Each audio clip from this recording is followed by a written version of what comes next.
this scene is a challenge. How to draw all of the visual clutter, all the mass detail that we have in this scene using a fine line of pen, and not have it be so overwhelmed with lines and marks that we can't tell what's what, but equally not to draw it so simplified that we lose this effect of overabundance, of almost out of control nature down the side passage between these two houses. Let me explain 4 techniques, 4 elements of drawing practice that I'm putting into my practice as I draw this, that lets me navigate a scene such as this. So please hit that like button for me if you are finding this topic, this drawing, helpful. The first thing I do is I consider the depths of plane. Now, one thing that I've done in this drawing for you is before I start each depth of plane, I've marked what I'm looking at. So the closest depth of plane for me in this are the wooden fences and in front of that. Okay, so that's what I'm drawing right now, and the grass in between. It's also important where we have, if you like, a continuous surface such as the ground, that we work out where we're ending this depth of plane if it goes back through it. And for this closest depth of plane, I'm using a 0.3mm uni pin. And I use 4 different pens in this, and that's another way of controlling my marks. But it's also a way of helping to create a sense, a feeling of closer, not so close, bit further back, mid-ground, further back, long way back. Because this mimics the fact that in life, closer things we see more clearly in more detail with greater darkness. Now, I did actually make some additions to these posts at the very end after I'd finished the drawing, but I have put it back on camera to show you just exactly how I added some marks to, I think, improve not just these closest fences, but some other elements as well.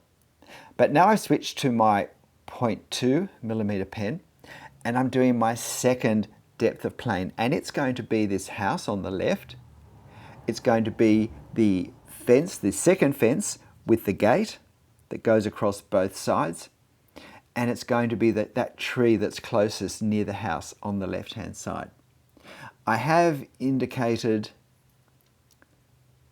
another, that shrubby tree in front of the water tank there on the mid right hand side. Right this minute I'm not sure whether I actually did that, or I think I might have left that for the next pen, for the 0.1. So a little more detail in terms of the bricks for this building, just so that it's not totally bare line outline and risking looking a bit cartoon-like in relation to all the other detail I'm going to draw. And so I then move further back with the next 2 depths of plane. But we'll move on to the second element, second technique I use when I draw to create clarity and distinction and effect, the visual effect of what I'm drawing. And that's to use lots of different types of marks at different angles. Now, marks might be lines, but they could be long lines or short lines or curved lines or hooked lines. They could be dots. They could be uneven lines. Basically, any mark, any bit of ink that goes on the paper is a mark. And by not having random multiple types of marks, but by having certain types of marks for certain types of things, certain elements in our drawing under certain conditions, such as foliage in shadow at a certain depth of plane, and then changing those marks when the depth of plane goes further back in some way or becomes closer, I start to link marks together to give a sense of this is all one thing. So if you look at the grasses down the front, the way I've drawn those marks, they're all very similar. They're all for the same subject to create the same effect, and I've used the same pen, so it gives a sense of this is grass, that's close to us. So across the course of this with the foliage, I'll use lots of different marks. So look at the marks I've used for the leaves that are quite close, which of this small, well, it's not really a tree, it's probably a woody weed that I almost forgot to draw, and therefore it's not quite in the right place. But I'm not worried about that. If you compare that to the leaves of the tree that I've drawn next to the house, while I haven't finished that yet, you can see it's a very different type of silhouette. And now with this tree, which is closer to this fence, I'm showing more detail. Well, they're not the leaves, but there are leaf clusters that in effect look like a large leaf from a distance. And so I'm needing to find marks that will indicate the greater detail that we can see more easily of this closer one. And by showing more detail, it will also feel as if it's closer. But the one thing I have actually done, I've just realized what I've done, that weedy little tree thing in the center, I've taken the base too far down, so it actually lines up or even comes forward to the tree that's on the other side of that fence. So visually, that means that we're going to read that weedy thing as closer rather than further than the one I've just drawn. So if all that makes sense, but that doesn't matter because no one's going to be looking at the reference photo when they're looking at my drawing, except perhaps you. So I've also used my heavy, I went back to my 0.3 pen to do those details in the upper right hand side that are closer. And again, look at the marks I found for those leaves, both because they're closer, but they're a different plant. Now I have switched to a 0.1 to do the wire inside this gate. I haven't gone quite as fine as it is in the reference, but have a look to see what I do. So often I see basically the background drawn and then the wire or the whatever detail just drawn straight over the front of it. And well, you can judge for yourself whether you think this works better. This drawing in real time took me just under 60 minutes, about 50 something, 53 minutes or something. So you're watching it at probably almost 3 times my drawing speed. So if you'd like to see me make these marks a bit slower, then you can use the cog icon that YouTube so thoughtfully provides there to reduce this down to half speed. And if you haven't hit that like button already, please can you do that for me? And if you can see the height button, which I think means you're in Australia, could you hit that for me as well? We'll come into the third technique that I use now. And whereas the second one was to do with different marks at different angles that suggest different things at different depths under different conditions and different colors even, the third one is the opposite. It's not putting marks on the paper. So if we look, for instance, down at the grass down the very front, you can see that I've put my vertical lines to represent the grasses in a band and then very little between that band and the next band. I've controlled the silhouette edge of, if you like, the sunlit part at the top, and I have done the odd dot and small line just to give a sense of randomness and so forth. But I've deliberately allowed that band of plain paper. Look behind the gate that I've just drawn. Below that lavender bush, I've basically left it white to help us read what's happening more easily.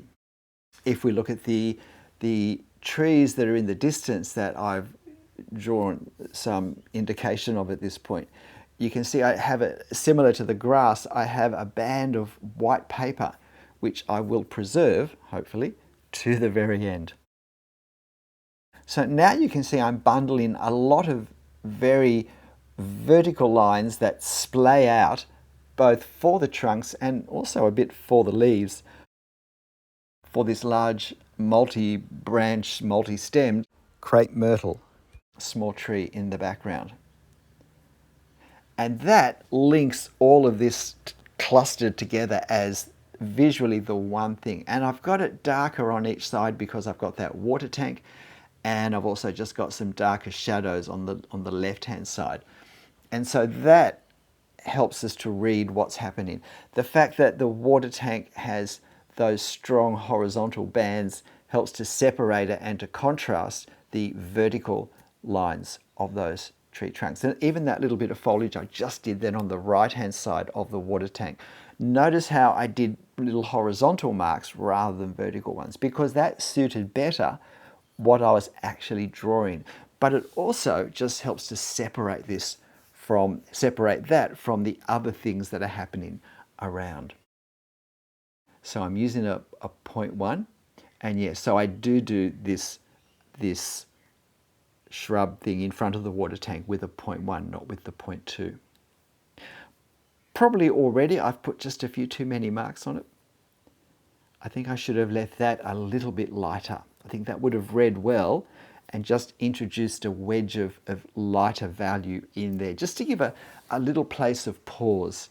These white spaces, they're visual breathing spaces, as well as creating often greater clarity so we can actually understand what we're looking at. They're simply a spot where the brain can rest for a moment, take in what it's seen, and then move on to the next part. The fourth thing I need to consider is not just the marks I'm using and what direction they are, and having lots of different ones for different things, but it's the overall effect of all the marks bundled together and placed on top of each other. So I'm talking about value, I'm talking about darknesses. And again, we talked about creating bands of white. In this case, a few roughly horizontal bands of white. But it's also creating bands or areas of dark values, so that through that, we also get to understand what's happening. We also get to be able to read the story and separate the various elements and work out what's what. So I'm now using a 0.05 pen for this furthest foliage to create a lighter effect, and I can create a different type of value with a very light pen, even if the lines are close together. Now, just a reminder, when I took the tape off this and thought I was finished, I had another look at it and I thought, no, I need to increase some of the values. So one of the things I do is, where that house is on the left, right adjacent to it, I darken the foliage of that tree to make the house stand out more, pop out more a little bit. I also increase darkness of those closest fences, the open fences, if you like. And I used particularly some hatching in different direction, horizontally on the post. So in a moment we'll flick to that and just consider, do I think it looks a little bit sharper? I also increased the darkness of that gate in the center of the horizontal part of the gate. So here we have it. Just flick back and forth if you want. What do you think? Well, these are the 4 ways, 4 drawing techniques I'm thinking of when I have a complex scene that I want to capture somehow the sense of profusion, of overgrownness, and yet I want us to be able to work out what's what. Hope this was helpful. Please hit that like button, hit that hype button. There's a link to this reference in the description below, so why not have a go drawing it, or even just drawing a bit. G'day, I'm Stephen Travers. So I hope you try, but in the end, whatever you draw, and however it turns out, whatever techniques you use, make sure you have fun. I'll see you next time. Bye.